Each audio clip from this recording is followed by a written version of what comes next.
Hello, Hong Kong. Thanks for hanging around. I will try to deliver.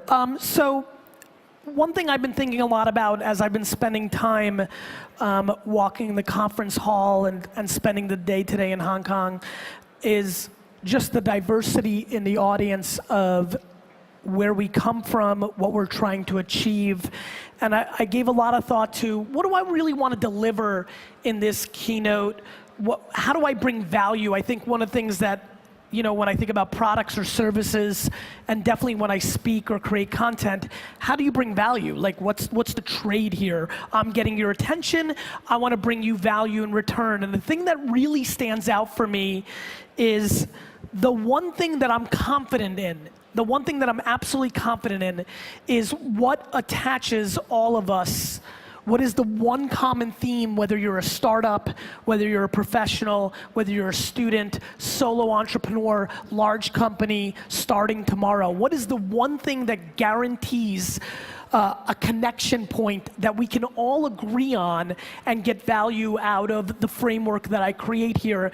And I think that comes down to one simple thing, that no matter what you're doing in this room, whether you're trying to raise money for a nonprofit, or you're trying to sell a fintech product, or trying to raise capital for what you're trying to achieve, the one thing that we all trade on in this room is attention.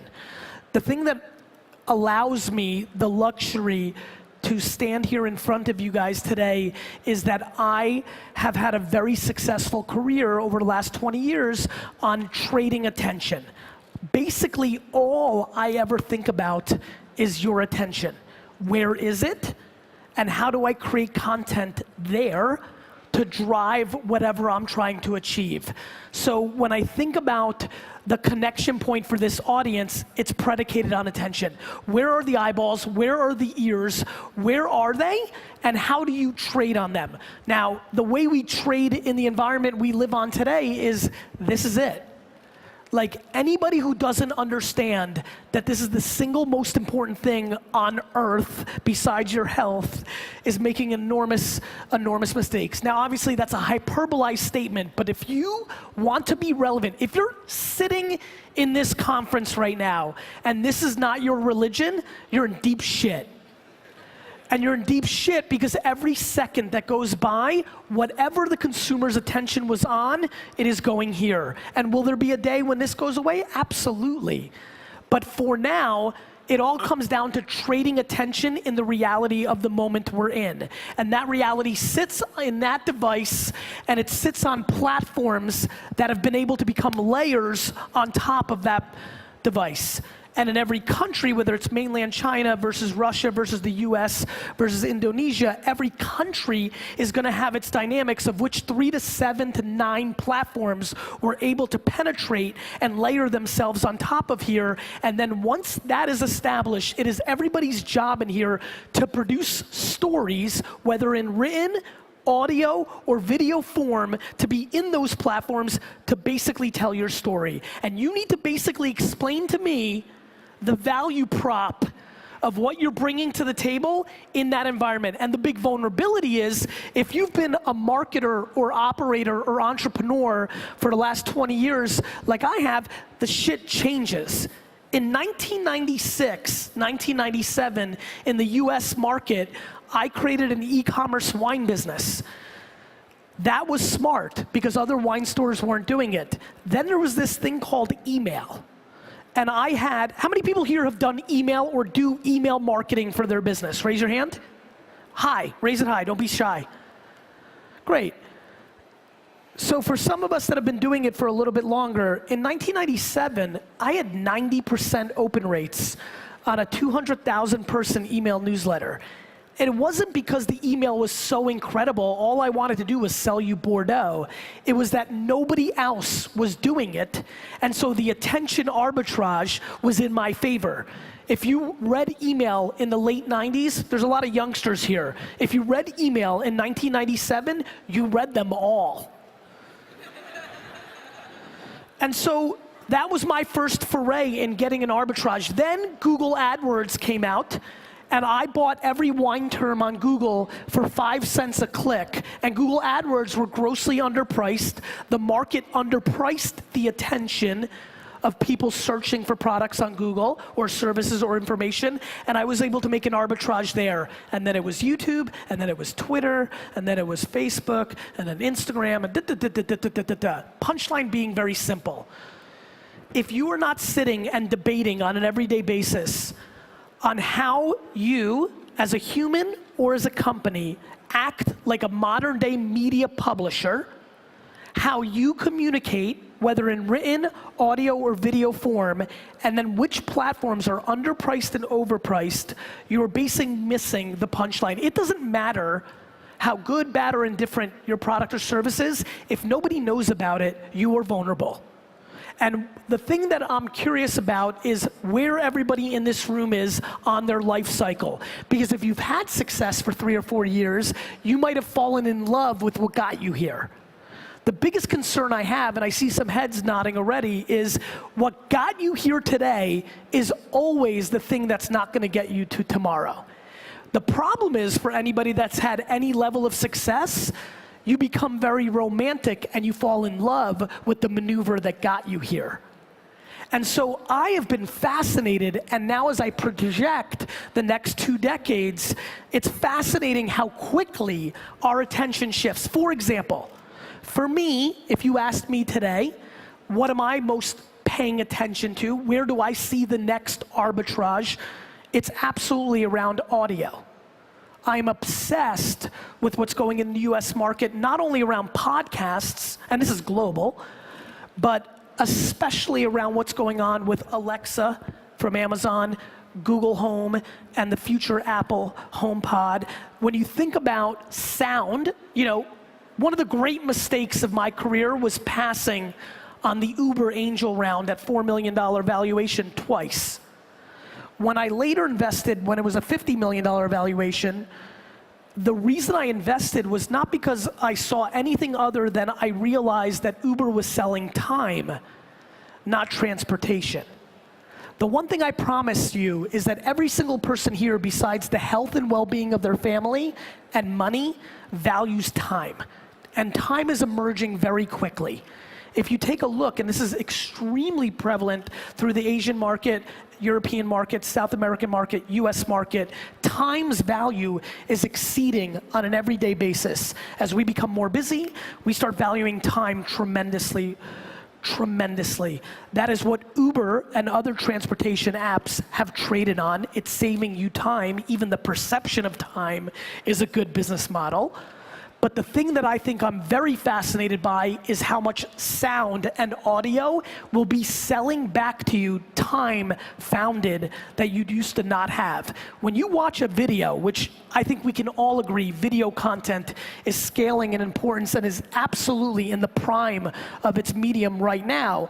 When you're looking at video, it is taking up your time. Audio is incredibly passive, and you are able to multitask. The other thing that is extremely fascinating to me is the first 5 to 7 minutes of every person in here's morning.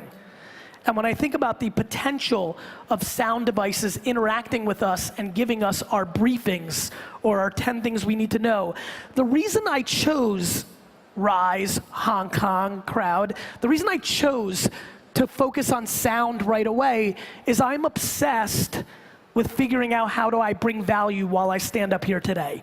I'm aware and see very early clear indications by consumer behavior that no matter what's going on with your business now, whether you are the leader or you are somebody who's trying to win marketplace, the great flaw of so many businesses and individuals here is they spend so much time trying to catch up in the current game.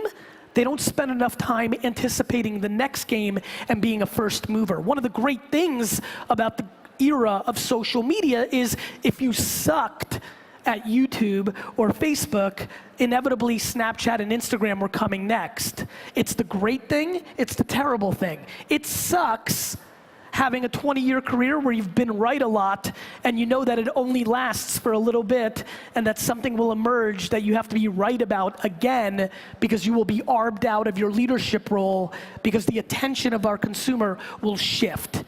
It's exciting because you always know that if you struggled with the current landscape, you have another chance in 24 or 36 months as our attention continues to shift. What is always true and forever true is that quality content will always have a competitive advantage. What is completely misunderstood is you don't get to be the judge of quality content. The audacity of the media or thought leaders or successful individuals or just a person that they get to judge what is quality content has been the opening that so many people can take advantage of. Content is subjective. The market decides what's good and bad, not you pondering what's good and bad over a beer with your best friends.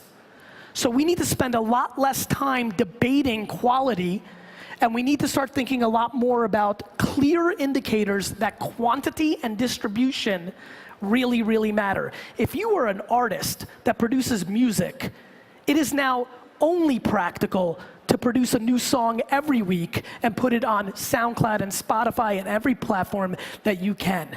And so the thing that I'm trying to force down energy-wise in this keynote is the following. Number one, no matter what you do for a living, you need to think of yourself as a media company, your company. If you are a SaaS tech, you are a media company, comma, SaaS tech. If you are a consumer social network, you are a media company, comma, social network. If you're a human being, you are a media company, comma, human being.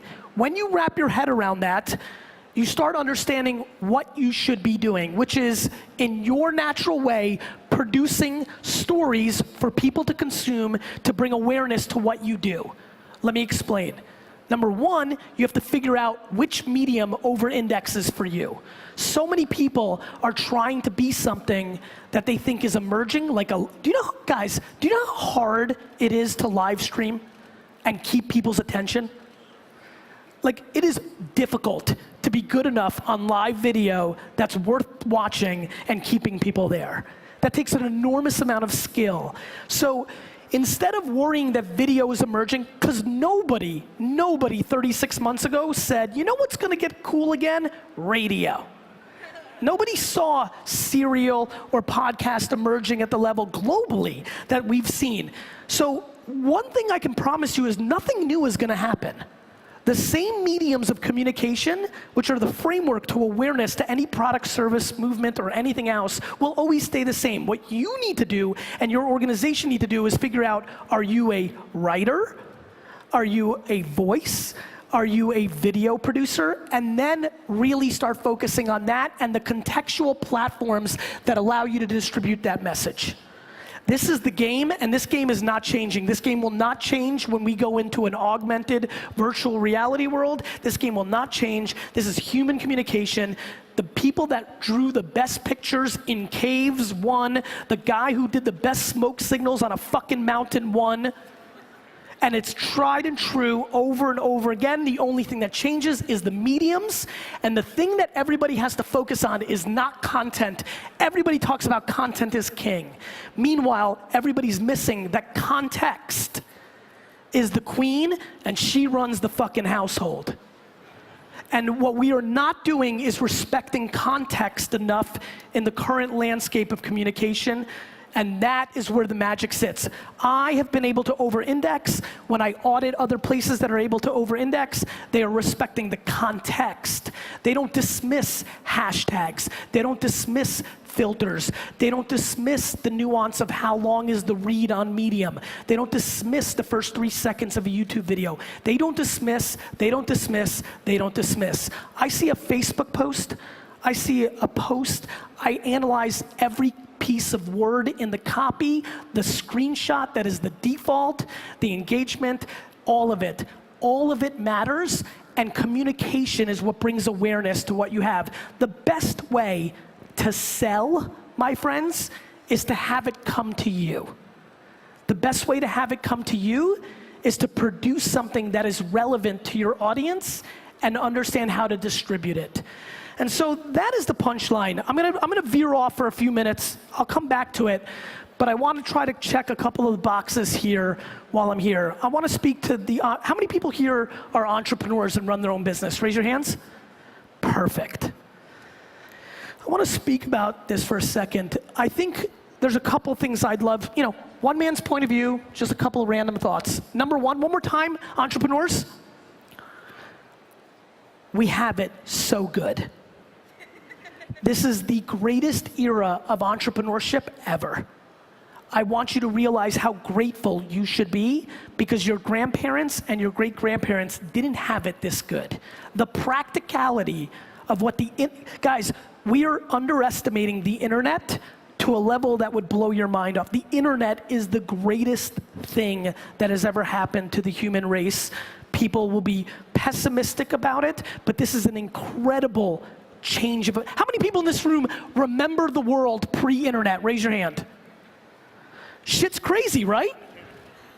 Like, for the ones that don't, you can't even wrap your head around how big of a shift this is. So number one, to every entrepreneur here, your great-grandmother wanted to be an entrepreneur too, but it wasn't practical because she had to pay the bills and do her thing, and she couldn't work on it at 9 p.m. at night. It's not how the world worked. So one, if you are not taking this opportunity for what it is, you've already put yourself in second place. This is the moment. Number two, entrepreneurship got popular, and that means it's dangerous because there's a lot of people that raise their hands that have entrepreneurial tendencies and aren't necessarily entrepreneurs. Just because you say you're an entrepreneur doesn't mean you're a successful entrepreneur. And the reason I bring that up is not to be like, I'm cool, you're not, or anything of that nature. There's just one very important thing that is not being discussed enough. We talk about working smart and having the right strategy and having the right product. I'm stunned by how much pushback there is when I talk about working hard. There is zero people you know that have built a successful business without working their face off. There are people that have inherited money. There are people that have had that dynamic, but you know nobody, nor does the world, that has started from zero and built something substantial that hasn't put in a disproportional amount of work to get there. It is the one utterly controllable aspect of our game, and if you really want this, please really start thinking about maximizing every minute. That doesn't mean neglecting your family.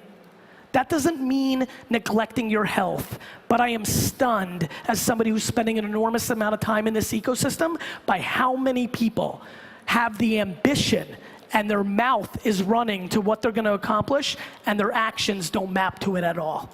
And so I beg you to realize how lucky you are to be in the game during a time where there's so much infrastructure that gives us a great chance to make it practical. And I just want to remind everybody, the global economy has been really good for a while now. For some of the other people in this room that remember the world pre-internet, the good times don't last forever. This fucking conference existed in 2000, and everybody got a job after shit hit the fan. So please take advantage and go hard, because when shit hits the fan and there's no funding, and you run out of money, and you have to go work at UBS, you would have wished that you would have worked fucking harder during this era. What else? That's the big one, man. Fuck. It's funny. I appreciate that one. It's just really practical. Like, when it's good and when you have it on your side, it's important to squeeze as hard and as fast as you can, because it's hard to get to the other side.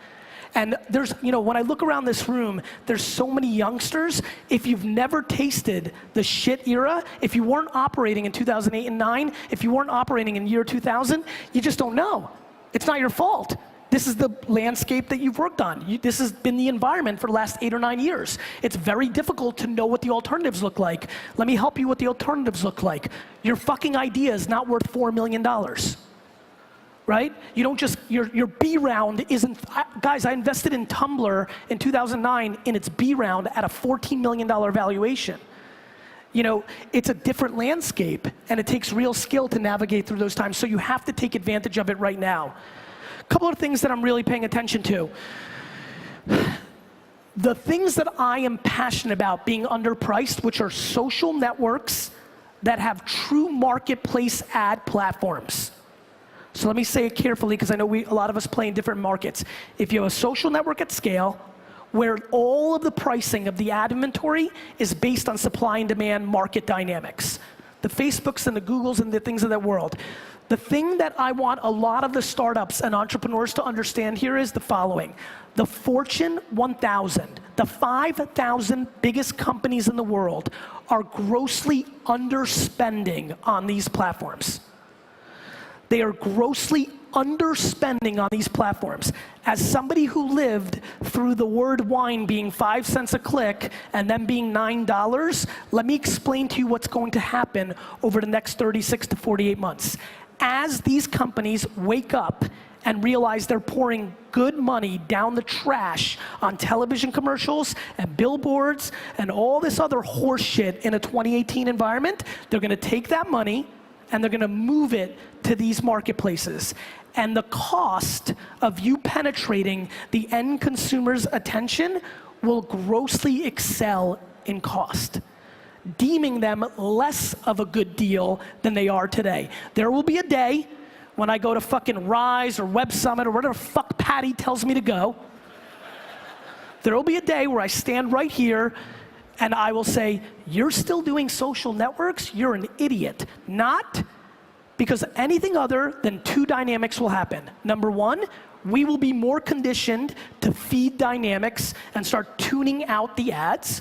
And number two, the proper level of investment from the biggest companies in the world will go there, deeming the platform appropriately priced, not underpriced. Once you put your hole in where the water's coming out, somewhere else will emerge. For me, as a Russian immigrant who had a family business, we didn't have a lot of money, I had $13,000 in advertising budget for the entire year, every penny mattered, and that's why I found myself to email and Google AdWords. If I had millions of dollars, I would have bought the Wall Street Journal and television commercials and all that other horse shit. This dynamic for this room matters tremendously because we are sitting right now in the last 20 years in one of the great arbitrage moments. Right now, these social networks at scale with market dynamic prices are grossly underpriced. And number two, and even more extremely underpriced, depending on the market, we are living through the great boom of the early influencer marketing dynamics where influencers are so underpriced after you take away the top 1%, that 99% of influencers or KOLs or whatever the fuck you want to call them are so grossly underpriced right now that everybody will look back to this 5 to 7 year era and be sad that they didn't pour more money into that price point, into that ecosystem.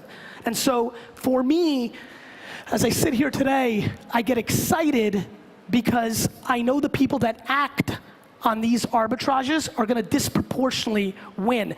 One thing that is never talked about and will be in the history books is how much Amazon used Google AdWords to build their business.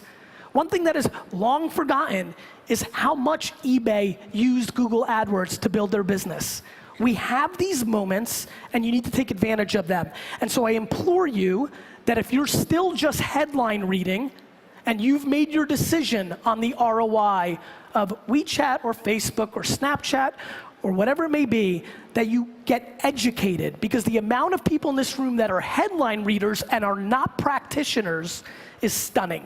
We are in a complete ecosystem right now of headline readers who read 1 or 2, 3 things and they form their opinions. A lot of people here tonight over a glass of wine are gonna debate the value of something that they've never executed on. And in that human vulnerability where you only headline read and you talk about shit you don't know is the arbitrage. So the current arb, social network marketplace dynamics, influencers. My intuition on the emerging arbitrage, voice. Between podcasting and skill-based AI voice dynamics, super interesting. Other than that, all overpriced shit. We've got billions of dollars being poured into 30-second commercials that nobody's watching. We've got billions of dollars being poured into programmatic banner and pre-roll inventory that nobody gives a shit about. And so we have a big disconnect, which means when you have such a dynamic, you have the biggest companies in the world wasting their money. This is when the opportunity for emergence is. And so we live through these times with these dynamics in play, while at the same time, both in the US and China, we have an incredibly interesting moment that is an absolute fear for a lot of entrepreneurs, which is the big incumbents have never been quicker to copy features to not allow startups to gain momentum. And what you see in China and definitely in the US with Facebook and Instagram is now starting to bleed into the B2B environment and clearly into the B2C environment. So we have an era right now where the vulnerability of a land grab of consumers and attention is a difficult one if the incumbent leaders are viewing your business as a feature versus an actual business. Now, to me, that's exactly how it should be. This notion that Facebook should have sat around and let Snapchat grow is laughable. There's never been a time when a competitor goes, oh, that's nice, and had very little cost to compete with it, and they let it happen. This romantic point of view from a creative or a product standpoint will no longer be in play in our ecosystem. So as you navigate your product and service, you've got to live under the dynamics that the cat is now out of the bag and that you have to move even quicker to penetrate your market than ever belong. And so we live through an era right now where speed is no question the variable of success. And that's why I'm going to end with the following. The most important thing for speed for your company and your service is your internal culture. The number one thing that will make your company go fast is continuity and lack of politics, which means we are on the dawn of the era where emotional intelligence is about to become the single most important trade. That skills through technology growth will continue on a daily basis to be commoditized. But your emotional capabilities to interact with others will become a very, very important trade. I highly recommend. How many people here have a company with more than 10 people? Raise your hand. I highly, highly, highly recommend that if you take anything away from my talk, fuck voice, fuck fucking arbitrage, take this one thing away from me. You better go home and audit every single employee you have, and you better figure out which employee makes the other employees miserable. I don't give a shit if it's your number one salesperson, your best fucking developer, or your co-founder. Cancer spreads. With cancer and politics comes lack of speed. Your company will get much slower because people are sitting around debating how miserable they are or worried to have meetings with other individuals. Your company will get slow in a world where the speed of product output, features, and how you interact with your customers has never been greater. So I implore a tech-centric, financial-centric, type A room like this to go home and get really in tune with their fucking feelings. In my company, the number 2 person is not the CFO or the CEO, or COO, excuse me. The number 2 person after me is Claude Silver. She is the Chief Heart Officer. She's the head of HR, call it what you want. It is no question the biggest variable to our success. It is never, and I mean ever, been more important for you to care about the internal feelings, culture. Let me tell you how you do not build culture.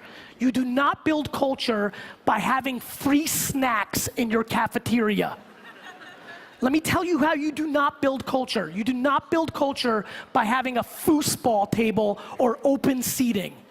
You build culture by actually talking to people one by one and understanding what they care about. And what you will learn is some people want money, and some people want time with their family, and some people want title, and some people want creativity, and it is your job. How many people are the CEO of their company? It is your job to know every single one of those things about every single person every single day. Because 23-year-old Sally at 27 wants different shit. 31-year-old Charlie at 34 wants different shit.